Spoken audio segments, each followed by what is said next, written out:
제품에 대한 지식과 이해도가 높을수록 공급자들은 소비자를 기만하지 못합니다. 아는 소비자가 됩시다. 한국자동차평가 나도현입니다.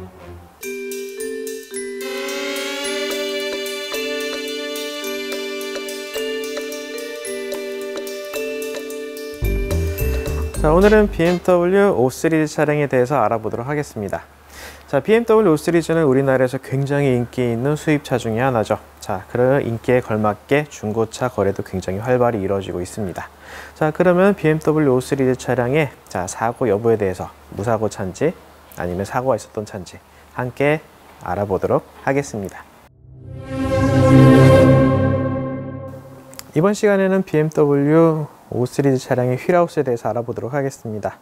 자, 보시는 것과 같이 BMW 같은 고급 차량의 경우 자동차의 구조가 조금 다르게 되는데요.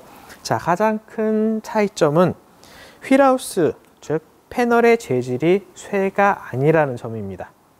자, 보고 계시는 BMW 차량의 경우 휠하우스의 재질이 쇠가 아닌 알루미늄 합금을 사용을 합니다.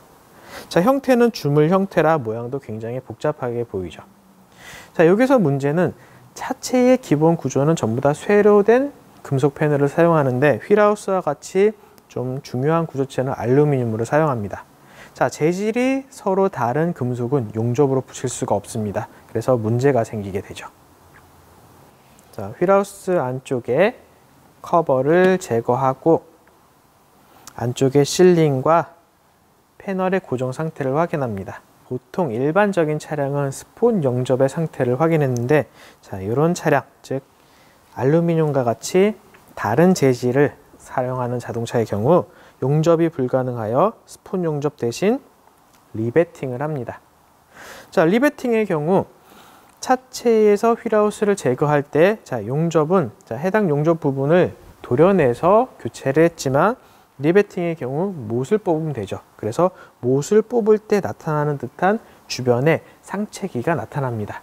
그래서 리벳 주변으로 상처가 나타나는지 확인하고, 그리고 도색 상태가 리벳이 조립된 이후, 즉 차체에 고르게 도색이 되어 있는지를 확인합니다. 휠하우스의 리벳의 상태를 확인한 후 실링의 상태를 확인합니다. 자, 실링은 일반 차량과 마찬가지로 동일하게 확인합니다. 실링의 두께와 폭이 균일한지 확인하고 특유의 주름 무늬가 진하게 나타나는지를 확인합니다. 중고차를 구매하러 가셨을 때 반드시 사고 여부를 확인하셔야 되죠. 특히나 시세가 낮은 차들의 경우 주행거리가 많거나 또는 사고 차량의 경우가 굉장히 많습니다. 자, 사고 차량의 경우 반드시 차세를 직접 확인하셔야 되는데요. 자, 계약하거나 차량을 볼 때 성능점검기록부상에 골격 부분, 특히나 휠하우스 인사이드 패널에 언급이 있는 경우 가격이 굉장히 많이 떨어지게 됩니다. 자, 광고 사이트를 보면은 유독 많이 싼 차들이 그런 차량에 해당을 하죠. 자, 그럼 이런 차량을 보고 차량을 확인하러 갔을 때 반드시 해당 부위, 골격 부분에 이상이 있는지 없는지를 확인하셔야 됩니다. 자, 딜러들은 이야기합니다. 전면부 사고가 있어서 인사이드 패널 휠하우스 판금이 있습니다. 대충 얼버무리고 넘어가죠. 자, 어느 장사꾼이든 자기가 판매하는 제품에 대해 단점을 극대화시켜서 얘기하는 딜러는 아무도 없습니다. 자, 본인이 직접 확인해야 되는 상황들이죠. 예를 들어 볼게요. 전면부 사고가 있습니다. 성능 정보 기록부에는 인사이드 패널 판금이라고 기재가 되어 있어요. 자, 인사이드 패널 BMW 차량 경우는 여기서 이만큼이 인사이드 패널에 해당을 합니다. 자, 전면부 사고에 의해서 범퍼가 망가지면서 끝에만 살짝 휘었어요. 그리고 다시 폈습니다. 똑같이 인사이드 패널 판금이 들어갑니다. 자, 측면으로 부딪혀서 해당 인사이드 패널이 완전히 찌그러졌다가 다시 복원했습니다. 똑같은 인사이드 패널 판금이 들어갑니다. 자, 끝에만 휘어진 차, 그리고 패널 자체가 휘어진 차, 과연 이걸 같은 금액으로 볼 수는 없겠죠. 자, 가장 중요한 거 휠하우스입니다. 인사이드 패널을 판금하면서 휠하우스를 건드는 경우가 있습니다. 둘이 항상 같이 묶여 있기 때문이죠. 같이 판금이라는 단어가 들어갑니다. 자, 이런 경우 굉장히 많은데 특히 가장 중요한 거, 측면 사고에 의해서 휠하우스 자체가 전체적으로 휘어서 다시 프레임을 잡은 차들이 있습니다. 동일하게 휠하우스 판금이라고 들어갑니다. 자, 이만큼 망가졌던 차와 해당 부위가 전체적으로 데미지를 입었던 차, 과연 같은 가격으로 볼 수 있을까요? 자, 언급이 있으면은 반드시 직접 차를 확인하셔야 됩니다. 자, 본인이 모르면 딜러한테 요구를 하십시오. 자, 해당 부위가 얼만큼 망가졌는지 꼭 확인하셔야 됩니다. 자, 중고차 가격뿐만 아니라 자, 이런 골격 부분은 자동차를 운행할 때, 자, 드라이빙 중에 차가 쏠린다든가 아니면 편마모가 일어나는 등 문제를 일으킬 수도 있습니다. 반드시 확인하셔야 됩니다. 휠하우스와 대시 패널이 만나는 부분의 실링 상태를 확인합니다.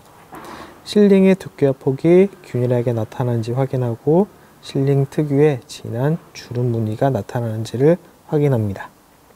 BMW 5 시리즈 차량의 경우 휠하우스 패널은 알루미늄으로 되어 있습니다. 즉 녹이 슬지 않으니 방청 처리를 할 필요가 없죠. 자, 방청 처리가 없으므로 언더코팅이 없는 게 정상이나 휠하우스가 조립되는 프레임에 해당하는 멤버, 즉 프레임과 비슷한 역할을 하는 멤버 부분은 알루미늄으로 대체할 수 없으므로 쇠로 만듭니다. 즉 언더코팅이 있다는 뜻이죠. 그래서 반드시 윗부분, 휠하우스 윗부분에 언더코팅은 없고 아랫부분, 프레임에 해당하는 멤버 부분은 언더코팅이 있는 걸 확인할 수 있습니다. 자, 멤버 부분의 언더코팅의 상태를 확인합니다. 사이드 멤버가 교환된 경우 언더코팅의 상태가 표면이 거칠게 나타나는 게 아닌 물이 흐르는 듯한 자국이 나타나고, 그리고 대부분은 타르 계열, 특히나 고무 계열의 도료를 사용하기 때문에 물이 흐르는 듯한 자국이 나타납니다. 그리고 표면이 굉장히 끈적끈적하죠. 조금 더 고급 제품, 금속 분말이 들어간 언더코팅의 경우 굉장히 입자가 곱게 나타나는 게 특징입니다. 자, 이렇게 교환이 됐을 경우 자동차의 휠하우스뿐만 아니라 멤버, 즉 프레임의 역할을 하는 곳까지 교환이 된 차이기 때문에 사고의 상태, 즉 사고에 입은 피해가 굉장히 크다고 할 수 있죠. 이런 차량의 경우 운행을 할 때 자동차 주행 성능에 이상이 나타날 수가 있습니다. 반드시 확인하셔야 됩니다.